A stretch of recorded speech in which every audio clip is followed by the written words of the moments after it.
Hello, and welcome to the Wine Educate podcast. I'm your host, Joanne Close. This is episode 67. We are going to be doing a continuation of our Bordeaux wine laws at the level 3 level. Just a quick note, if you have not yet subscribed to the newsletter, I would encourage you to do so because I do wine tips for any level that you're at, level 1, 2, or 3.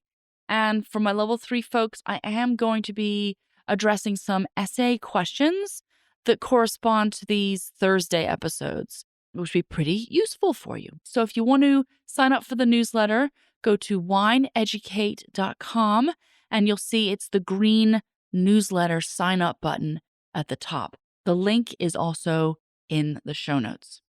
All right, let's get going talking about Bordeaux in a deeper way. Just a little clarification that classifications are not the same as appellations. Appellations focus on geography, permitted grapes, winemaking rules. Classifications rank individual estates. So that functions more like a brand, right? So for like marketing purposes. And some of these classifications, the vineyards might have changed over time, but that is not taken into account. So again, you can already see some issues that are arising here from that. But let's start with one of the oldest classifications here, and that's the good old 1855 classification. So in 1855, the Paris Universal Exhibition was about to happen, and everyone was getting excited and getting organized. And the emperor at the time, Emperor Napoleon III, wanted to impress everybody with just how wonderful French wine was. So he then turned to the Bordeaux Chamber of Commerce, because back in 1855, the good wine in France was being made in Bordeaux. And he said, make me a list, rank our top estates so I can show them off at the Paris Universal Exhibition as the finest French wines, so we can show people what we make here. So the Chamber of Commerce didn't spend a whole lot of time on this. They didn't sort of round up wines and do blind tastings and have debates. They just looked at the list of prices. They looked to see who was getting the most money for their wines, and that's how they ranked them. And they thought, okay, that was going to be enough to establish quality and reputation. You just look at the price. And that is how the 1855 classification was set in stone. And indeed, it was not intended to be changed ever. These wines come from the Medoc, and they're only for red wines and also some sweet wines. The red wines are divided into 5 growths, meaning the first growths are considered the best, going down to the 5th growth. The sweet wines that were included were in the appellations of Sauternes and Barsac, and these were divided into 3 tiers. So you have the second growth, the first growth, and Château, considered head and shoulders above the rest, got its own classification. Lucky for them. So they were classified as Premier Cru Superior. I say was classified. It is still classified. All these classifications are still in place and still relevant today. It is so ironclad that over 170 years, there's only ever been one change. Okay, here is our first dramatic story of the day when it comes to the history of Bordeaux wine laws. And our hero is Baron Philippe de Rothschild. This man made it his crusade to bump up his beloved Château Mouton Rothschild from second growth to first growth. And he had this famous saying, first I am, second I was, Mouton does not change. 50 years of lobbying the government, improving quality, working on the marketing. So you may know these wines, they have a different label every year commissioned by an artist. And through his pure tenacity, he achieved it, which is remarkable. And this has been the only change that's happened in all this time. So I don't know, do we really need another Marvel movie? Maybe we need a movie about this topic. I think it would be great. I mean, we would watch it, right? Okay. So the controversy here is, well, it hasn't changed. And a lot has changed in 170 years. These vineyards have changed hands. They've changed in size, so they've increased or decreased.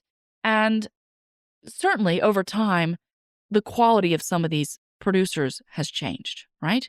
No one's going to get in there and challenge these things because it is pretty ironclad. And it took the Baron 50 years just to make his moving up in the world one slot. So therefore, it is controversial because maybe someone who's a third growth should really be a second growth. And maybe someone who is a second growth should really be demoted to a fourth growth. That is super controversial to suggest those things and to try to do it. Okay. Still within the Medoc, we have the Cru Bourgeois classification. So those folks who didn't make the cut into the 1855 classification wanted to create another classification to prove that they also made quality wines. This only happens within the Medoc. It was first drawn up in 1932, and at that time, 444 estates were awarded the title of Cru Bourgeois, which showed that they had slightly higher quality. In 1979, the designation was officially recognized by EU labeling laws.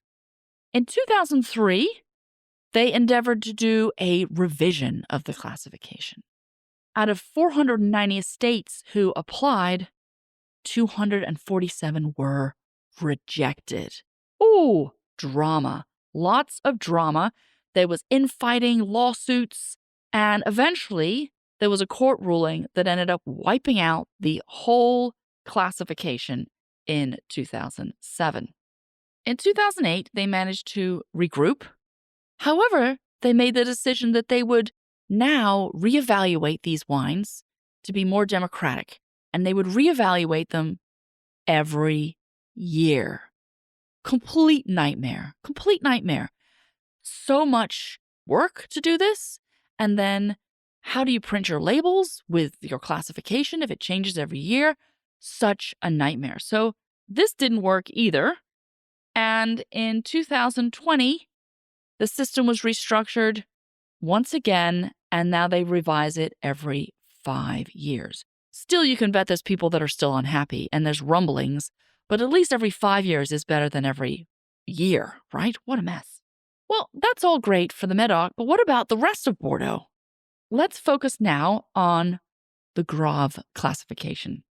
So besides Aubryon, which is located in Grave, everyone else was left out of the 1855 classification and the Cru Bourgeois classification. So in 1953, the folks in Grave decided that they wanted to classify their own wines. And they made a separate list of the red wines they felt were the best to include in this classification. A few years later, in 59, they also made a list for the white wines. So this classification includes both white and red and includes 16 total estates. And it just so happened that all of these estates fell within the same area, sort of the northern part of the Grave appellation. And in 1987, this area became its own appellation, which is now known as Pessac-Léognan. Okay? So that appellation came after the classification and reinforced the fact that this part of Grave was making higher quality wines. All right. I have to say, this is probably the least dramatic of the classifications we're talking about today. Poor old right bank. So now we're just talking about the left bank. We haven't mentioned anything for the right bank now. So this is where we're going to talk about the Saint-Émilion Grand Cru classification. Established in 1955, and this is actually the one that is included in the appellation system. All the rest of them are not. They are outside of that, but this is. It's made up of different tiers. I have Grand Cru Classé and then Premier Grand Cru Classé, and that's further divided up into A and B, with A being the higher quality. Now, they could see the problems with the 1855 classification, and they said, well, we are going to make sure that we keep our classification relevant, so we are going to reclassify every 10 years. And, I have to say, that looks good on paper, but it did not work out. Every 10 years, there were some rumblings, but things really hit the pressure cooker in 2006. Big explosion, because in that reclassification, some long-established chateaux were demoted, and 4 of them sued. This is a big deal. If you get demoted in any of these classifications, commercially, it is going to hurt you. It is going to hurt the price that you get for the wines. It's going to hurt the resale value of the vineyard should you want to sell. So if you get demoted, it's worth it to lawyer up. And that is exactly what is happening in all these classifications in Bordeaux. So 4 of these folks did, in fact, lawyer up and were successful, because the next year in 2007, the Bordeaux Administrative Court suspended the classification. And they actually reinstated a 1996 classification so things could keep moving right along until they had a chance to reevaluate what had happened in the most recent classification. And from all this, they decided in 2012 to revamp the process. They brought in an independent national tasting panel, so folks from outside of Bordeaux, so there couldn't be any accusations of, oh, your cousin's on the tasting panel and blah, blah, blah, which was happening, and introduced a new set of criteria for evaluating these levels. Entry like 50% of the blind tasting, but taking into account also the terroir, what viticulture was going on, the reputation, the current price the wine was getting. Well, some folks had just about had enough of this, just really sick of it. And 2 top chateaux, Château Ausson and Cheval Blanc, withdrew and said, we've had enough. This is all about marketing and tourism rather than the quality of the wine. We're done with this classification. Those wines are going to be just fine. It's not going to hurt their market share. They've got such great reputations. But it does sort of take the wind out of this classification a little bit when 2 of the top chateaux withdraw from it. So the latest classification was in 2022 and to be continued, right? All of these classifications, just really interesting how they came into being, how they are still operating and being assessed, and the drama that they cause. So there you have it. I promised you some drama, and I gave it to you. And I do hope, though, that these stories and putting all this in context will help you remember some of these Bordeaux classifications. This week, we did Bordeaux, and, if you do Bordeaux, you've got to do Burgundy. So next week, we're going to do Burgundy. Yay! So if you haven't already subscribed, please do, and have a lovely weekend. And I will see you next week.